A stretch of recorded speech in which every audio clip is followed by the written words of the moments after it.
প্রিয় বন্ধুরা, ফোরাত নদীর তলদেশ থেকে অদ্ভুত শব্দ শোনা গিয়েছে এবং সেটি রেকর্ড করা হয়েছে। তাহলে কি নবীজি সাল্লাল্লাহু আলাইহি ওয়াসাল্লামের ভবিষ্যৎবাণী খুব কাছাকাছি চলে এসেছে? বন্ধুরা, এই অদ্ভুত আওয়াজটি একটু শুনুন, তারপর এই আওয়াজ সম্বন্ধে কিছু চাঞ্চল্যকর তথ্য আজ আপনাদের জানাবো।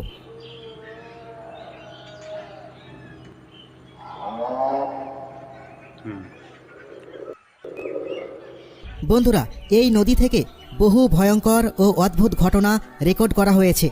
যেমন গত কয়েক বছর ধরে এই নদী থেকে এমন কিছু অদ্ভুত শব্দ শোনা যাচ্ছে যা নদীর তীরে বসবাসকারী মানুষদের বেশ ভয় পাইয়ে দিয়েছে। এখানে বসবাসরত লোকেদের মতে এই শব্দ নদীর নয়, বরং নদীর নিচ থেকে আসছে। এই নদীকে ঘিরে এমন অনেক ঘটনা প্রকাশ পেয়েছে যার আসল কারণ আজ পর্যন্ত কেউ বুঝতে পারেনি।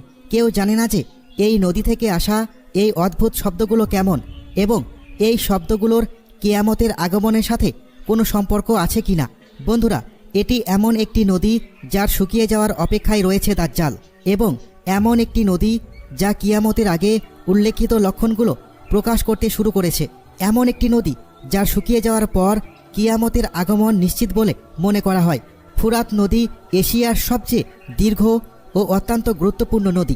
এই নদী তুরস্কের টরাস পর্বতমালা থেকে শুরু হয়ে সিরিয়া ও ইরাক হয়ে আরব অঞ্চলে দজলা নদীর সাথে মিলিত হয়ে ফার্স উপসাগরে গিয়ে পড়ে। এই নদীর বিশেষ বৈশিষ্ট্য হল এর উল্লেখ বাইবেলে পাওয়া যায় এবং অন্যান্য ধর্মে এই নদী সম্পর্কে অনেক হাদিস বর্ণিত হয়েছে। এই নদীকে বিভিন্ন ধর্মে বিভিন্ন গুরুত্ব দেওয়া হয়েছে। এর পাশাপাশি এই নদী থেকে সোনার পাহাড় উন্মোচিত হওয়ার ভবিষ্যৎবাণীও করা হয়েছে। এছাড়াও এটি বলা হয়েছে যে কিয়ামতের বড় বড় নিদর্শনগুলোর মধ্যে একটি হবে এই নদীটি সম্পূর্ণভাবে শুকিয়ে যাবে। বন্ধুরা, কিয়ামত আসার আগে এই নদী থেকে অনেক ধরনের নিদর্শন প্রকাশিত হবে, যেগুলোর মাধ্যমে বোঝা যাবে যে মহাবিশ্বের অবসান এখন খুবই কাছে, অর্থাৎ কিয়ামত আর বেশি দূরে নেই। বহু শতাব্দী ধরে এই নদী খুবই শান্তভাবে প্রবাহিত হচ্ছিল, তবে সাম্প্রতিক কিছু বছর ধরে এই নদীতে অনেক বড় পরিবর্তন দেখা দিতে শুরু করেছে। যদি এই শব্দগুলোর কথা বলা হয় তাহলে অনেক বিশেষজ্ঞদের মতে সম্ভবত এই নদী আমাদের সাথে ফিসফিসিয়ে কথা বলছে। এই শব্দগুলি তখন শোনা যেতে শুরু করেছিল যখন ফুরাত নদীর এই শুকনো অংশে আর্কিওলজিস্টরা খনন কার্য শুরু করেছিলেন। এই শব্দগুলো সম্পর্কে অনেকেই মনে করেন এই শব্দগুলি নদীর নিচে বন্দী সেই ফেরেশতাদের হতে পারে, যাদের এক সময়ে আকাশ থেকে পৃথিবীতে নামানো হয়েছিল এবং পরে পৃথিবীতেই বন্দি করে রাখা হয়েছিল, যাদের ফলেন অ্যাঞ্জেলস বলা হয়, কারণ তারা বিশ্বাস করেন যে হজরত ঈসা আলাইহিসসালাম এই জায়গাতেই আসবেন। যেমন আমরা আপনাদের আগে জানিয়েছিলাম, এই নদী নিয়ে বিভিন্ন ধর্মে বিভিন্ন মতামত রয়েছে। ইসলামী গবেষণার অনুযায়ী একটি হাদিসে বলা হয়েছে যে কিয়ামত আসার আগে ফুরাত নদী থেকে একটি বড় সোনার পাহাড় বের হয়ে আসবে। এর প্রকাশের পর একটি বড় যুদ্ধ হবে এবং এতে অনেক মানুষ নিহত হবে। আবার কিছু অন্যান্য ধর্মের মানুষ মনে করেন যে এই নদীতে ফলেন অ্যাঞ্জেলস এসেছিলেন, যাদেরকে ফেরেশতা বলা হয়। গবেষণা করার জন্য যারা কাজ করছেন তারা বলছেন যে এই শব্দগুলি নদীতে থাকা গুহাগুলি থেকে আসছে, যেগুলোকে স্থানীয়রা হুইস্পার হোল বলে থাকে।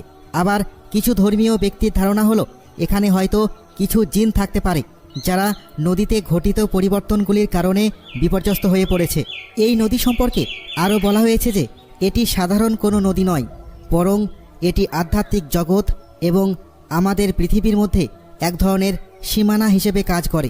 হাদিসে বলা হয়েছে যে এই নদীর পানি সিদরাতুল মুনতাহার শিকড় থেকে আসছে এবং এখন এই নদীর পানি ক্রমাগত কমে যাচ্ছে। এর ফলে এখানে বসবাসকারী জীবজন্তু বিশেষভাবে অস্থির হয়ে শব্দ করছে। তারা এই পানির অভাব থেকে তীব্র কষ্ট পাচ্ছে এবং সম্ভবত এই কষ্টের কারণে চিৎকার করছে। বন্ধুরা, যাই হোক, এই নদী খুব দ্রুত শুকিয়ে যাচ্ছে।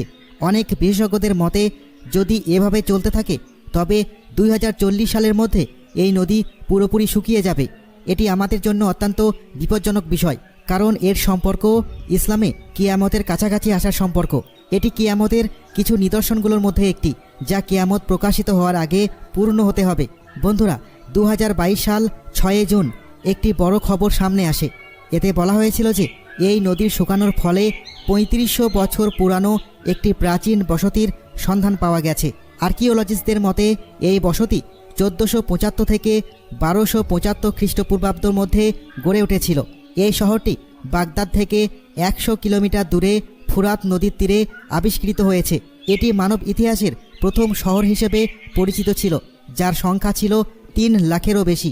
আমাদের এবং আপনাদের প্রিয় আকা হুজুরে আকরাম সাল্লাল্লাহু আলাইহি ওয়াসাল্লাম বলেছেন যে কিয়ামত তখন পর্যন্ত আসবে না যতক্ষণ না ফুরাত নদীর তীর থেকে একটি সোনার পাহাড় প্রকাশিত না হয়। এই পাহাড় প্রকাশিত হওয়ার পর একটি বড় যুদ্ধ হবে এবং এই যুদ্ধে প্রতি 1000 জনের মধ্যে 999 জন মারা যাবে। হুজুর সাল্লাল্লাহু আলাইহি ওয়াসাল্লাম বলেছেন, যদি তুমি সেই সময় সেখানে উপস্থিত থাকো তবে সেই পাহাড় থেকে কিছুই নেবে না। অনেক বিশেষজ্ঞদের ধারণা যে শহর এখানে পাওয়া গেছে সেখানে সোনার পাহাড় থাকতে পারে এবং এই শহরের নিচে সোনা থাকতে পারে। তবে বন্ধুরা, এখনও পর্যন্ত এই জায়গা থেকে কোনো ধরনের সোনার কোনো চিহ্ন পাওয়া যায়নি। তবে অনেক ইসলামিক স্কলারদের ধারণা যে এই সোনা আসল সোনা হবে, যার জন্য পৃথিবীর বড় বড় শক্তিগুলো যুদ্ধ করবে। এই সোনা নদীর নিচ থেকে বের হবে, অর্থাৎ নদীকে ফাটিয়ে তা বের হবে। আপনারা নিশ্চয় জানেন যে ইতিহাসে সোনা নিয়ে অনেক বড় বড় যুদ্ধ হয়েছে। 1846 সালে আমেরিকা এবং মেক্সিকোর মধ্যে একটি বড় যুদ্ধ হয়েছিল, যেখানে সোনার জন্য অনেক মানুষের জীবন চলে গিয়েছিল। এই যুদ্ধটি ক্যালিফোর্নিয়া গোল্ড রাশ নামে পরিচিত।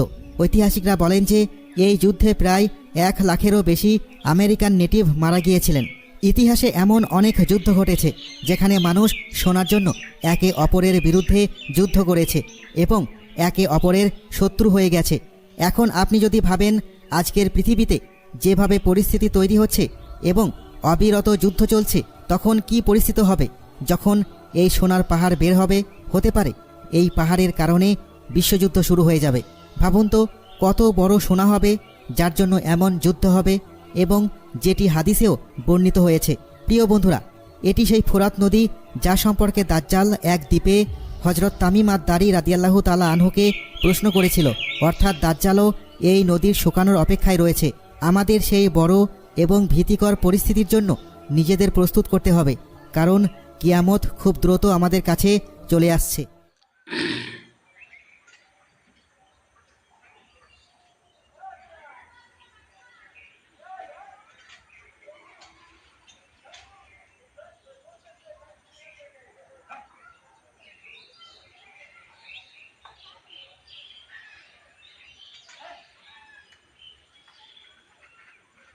হুম।